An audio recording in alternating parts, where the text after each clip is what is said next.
Thank you, Mr. Chair, and thanks to the Minister for being here and agreeing to stay for a full hour. Very quickly, have you believed that decriminalization has been successful in British Columbia? Thank you, Chair. The only person, or I would say party, that's preoccupied with decriminalization is really the opposition. When we chose to embark... We have a tradition in this committee, as you're well aware, that the length of time you get to answer is approximately the length of time that the person took to ask the question. So has decriminalization been successful in Canada, yes or no? Again, Chair, it seems only the opposition is preoccupied with national decriminalization. We work with jurisdictions as per their request. So the Canadian Association of Chiefs of Police and British Columbia's Association of Chiefs of Police have both pulled their support from this failed Liberal program and policy. Will you say that it is a success, yes or no? I had the opportunity to speak with the CICP directly, and we are all in agreement that all tools are needed to address the toxic drug supply.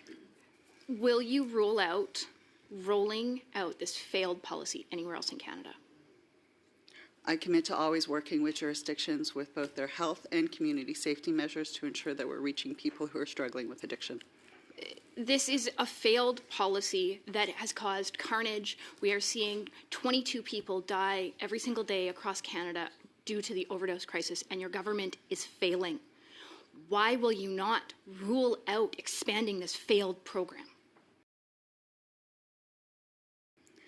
Mr. Chair, it seems that the Conservatives are big on outrage, but not so great on when it comes to work and evidence. We continue to work with provinces and territories, as health is their jurisdiction, as is law enforcement, to ensure that a full suite of tools and measures are there to save lives and get people health care, which is what they need. So will you rule out rolling this failed policy to anywhere else in Canada? I commit, as always, to work with every province and territory in their jurisdictions working on healthcare and collaborative law enforcement, because that is what they are asking us to do. I don't think the federal government should be dictating to provinces and territories what is their jurisdiction. The BC Association of Chiefs of Police have pulled their support for this failed policy. Public safety is at serious odds due to this failed policy. Why will you not pull your support and end this now? So Fiona Wilson, who's the president of the BC Association of Chiefs of Police, said herself that we need a balance between community safety and health care.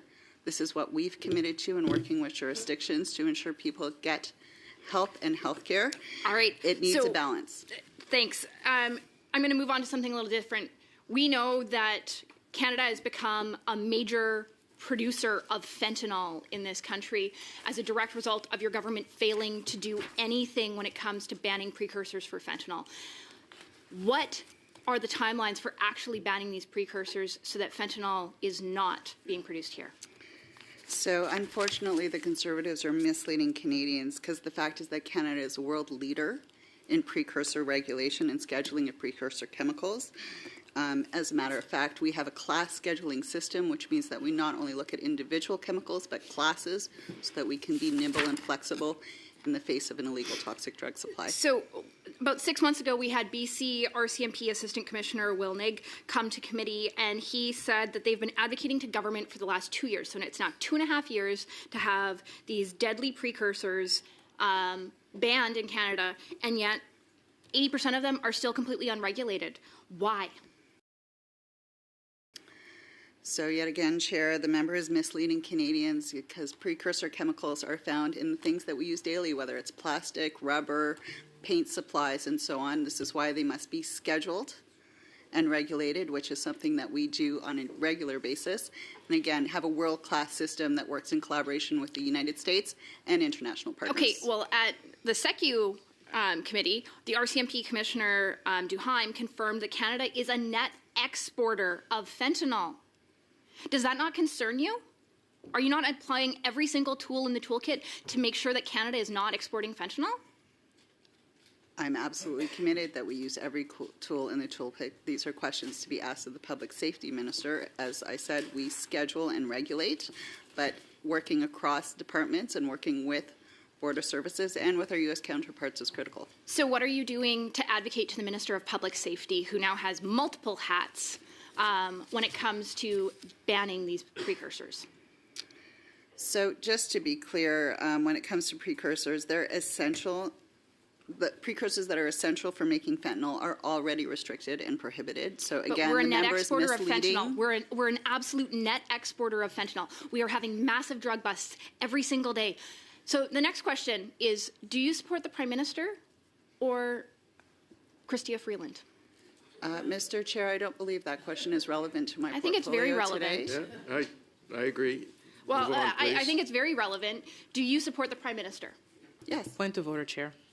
You have a point of order from Ms. Kayabaga. I think we should stick to the intended discussion of the meeting, and so Mrs.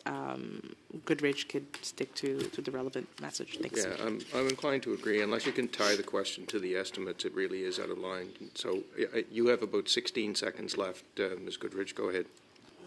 We're hearing that there's going to be a cabinet shuffle later this week. Are you still going to be the Point of Minister order, of Mental Chair. Health and Addiction? Point of order. I'm sorry. Let's move on. The same point, I take it? Yes. Do you wish to answer that, Minister? Sure. I don't deal in hypotheticals, as the member well knows, and I've been asked to appear as the Minister of Mental Health and Addictions today to answer your question, and that's my intention. Okay. Thank you. Thank you. Thank you, Ms. Good.